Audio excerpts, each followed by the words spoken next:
Welcome to this concept explainer brought to you by CBSE Score Lab of profsam.com.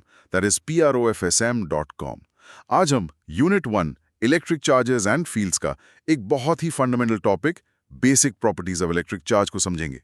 Promise है कि इसे इतने simple तरीके से बताऊंगा कि एग्जाम में फुल मार्क्स आएंगे और डर हमेशा के लिए निकल जाएगा।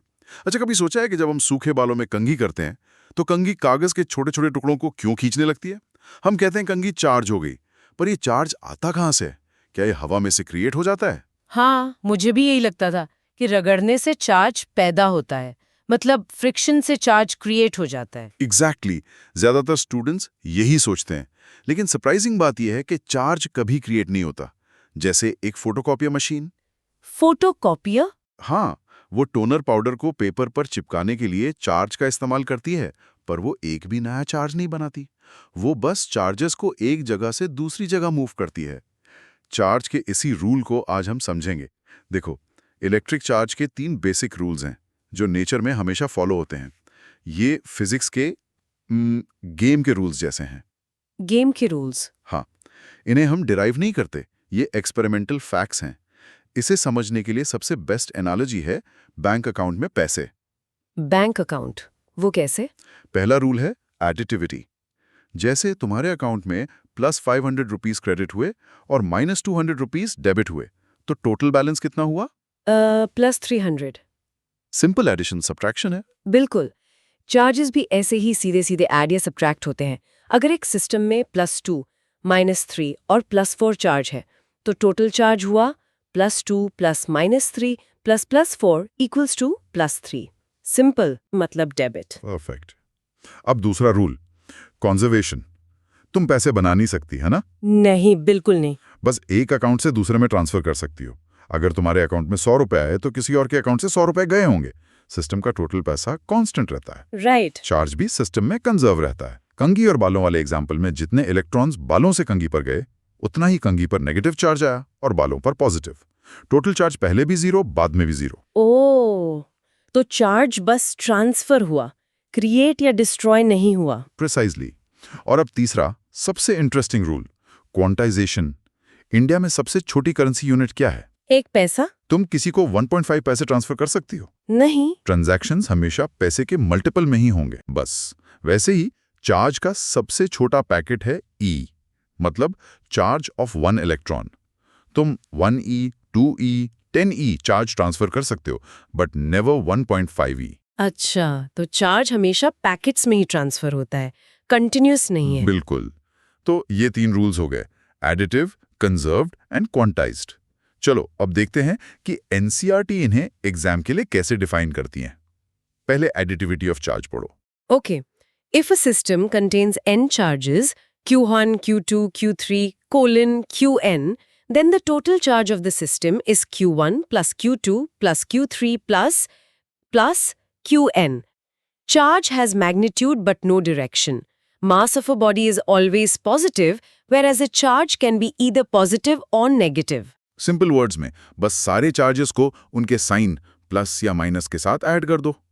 अब चार्ज इज कंजर्व्ड वाला सेक्शन पढ़ो। Within an isolated system consisting of many charged bodies, it is found that the total charge of the isolated system is always conserved.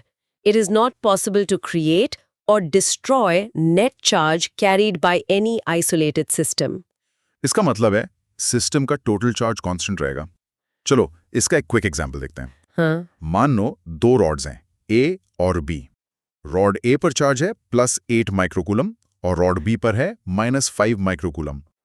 System का टोटल चार्ज कितना हुआ? Total +8 plus -5 is equal to +3 microcoulomb. Exactly. अब हमने दोनों rods को touch करके अलग कर दिया। मान लो रॉड ए पर अब +2 माइक्रोकूलम चार्ज बचा, तो रॉड बी पर कितना चार्ज होगा?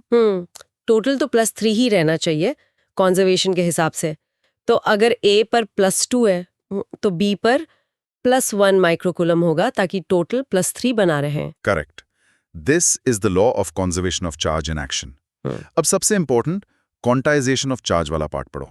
All charges are integral multiples of a basic unit of charge, denoted by E. Thus, charge Q on a body is always given by Q equals NE, where N is any integer, positive or negative. ये है packets वाली बात। किसी भी body पर total charge Q हमेशा E का integer multiple होगा। फॉर्मूला है Q equals NE। Q equals NE. हाँ, जहां N एक इंटीजर है 1 2 3 और E की वैल्यू है 1.6 into 10 raise to the power -19 coulombs. ये वैल्यू याद रखनी है। Okay, 1.6 into 10 raised to the power minus 19. हाँ, पर इसका मतलब N कभी 1.5 या 2.3 जैसा फ्रैक्शन नहीं हो सकता। कभी नहीं। और इसी पे एग्जाम में सवाल आता है। जैसे अगर मैं कहूं कि एक बॉडी पर 4.0 into 10 raise to the power -19 coulombs का चार्ज है, क्या ये पॉसिबल है? चेक करना पड़ेगा। N equals QE, तो 4.0 into 10 raised to the power minus 19 divided by 1.6 into 10 raised to the power minus 19. Right? 10 raised to the power minus 19 तो cancel हो गया। 4.0, 1.6, ये तो 2.5 आ रहा है। और 2.5 इंटीजर है, नहीं। तो इसका मतलब ये चार्ज पॉसिबल नहीं है। Simple. Hope everything is clear so फार।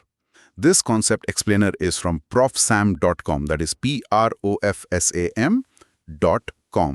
यही 3 प्रॉपर्टीज आगे जाकर कूलम्स लॉ और इलेक्ट्रिक फील्ड जैसे टॉपिक्स का बेस बनेंगे। अब आते हैं उन साइलेंट किलर्स पर जिनकी वजह से एग्जाम में मार्क्स कटते हैं। साइलेंट किलर्स मतलब कॉमन मिस्टेक्स। हाँ, मिसकंसेप्शन 1। स्टूडेंट सोचते हैं कि क्वांटाइजेशन का मतलब है चार्ज चंकी या मोटा मोटा होता है जिसे हम देख सकते हैं। डिस्क्रीट पैकेट सुन के ऐसा लगता है। हाँ, ये डाउट तो मुझे भी आ रहा था। अगर चार्ज पैकेट्स में है तो हमें वो एस स्टेप्स फील क्यों नहीं होते? क्योंकि बेसिक चार्ज E इतना छोटा है 1.6 into 10 to the power -19 C कि प्रैक्टिकल लाइफ में हमें चार्ज कंटिन्यूसली लगता है, जैसे बीच पर रेत। रेत के दाने। हाँ, रेत के दाने अलग अलग होते हैं पर दूर से पूरा बीच कंटिन्यूस दिखता है ना? ओह वाओ, मतलब चार्ज है तो क्वांटाइज्ड, पर आमतौर पर इतने सारे इलेक्ट्रॉन्स का ट्रांसफर होता है कि हमें वो पैकेट्स फील ही नहीं होते। चार्ज कंटिन्यूअस लगता है। परफेक्ट।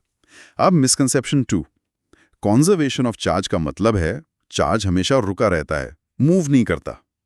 ये कॉन्जर्व वर्ड से कंफ्यूजन होता है। राइट, कंजर्व सुनकर लगता है कि उसे एक जगह बचा कर रखना है। जबकि ऐसा नहीं है। कॉन्जर्वेशन का मतलब है टोटल चार्ज कांस्टेंट रहता है, बट वो सिस्टम के अंदर आराम से मूव कर सकता है, रीडिस्ट्रीब्यूट हो सकता है। जैसे वो रॉड्स वाले एग्जाम्पल में हुआ था। बिल्कुल। इंडिविजुअल चार्जेस बदले पर टोटल चार्ज कांस्टेंट रहा। Got it.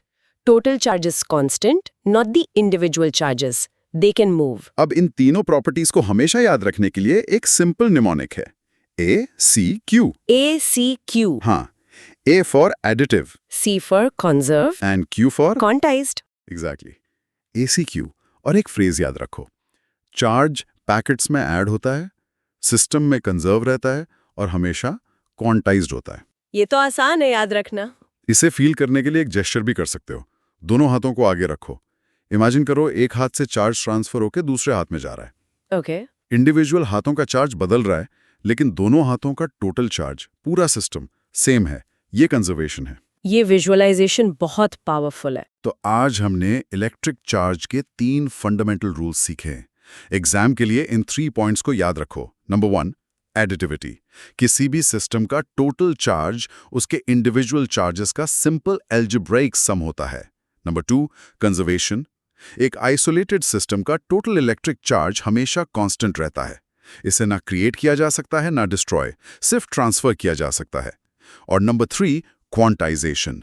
दुनिया में सारा फ्री चार्ज एक basic unit E 1.6 into 10 raise to the power -19 C का इंटीग्रल मल्टीपल होता है।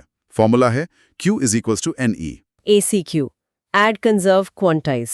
एकदम क्लियर। 12 CBSE फिजिक्स, केमिस्ट्री और मैथ्स में मैक्सिमम मार्क्स लाने के लिए visit profsam.com। That is PROFSAM, right? Yes, PROFSAM.com. See you in the next explainer.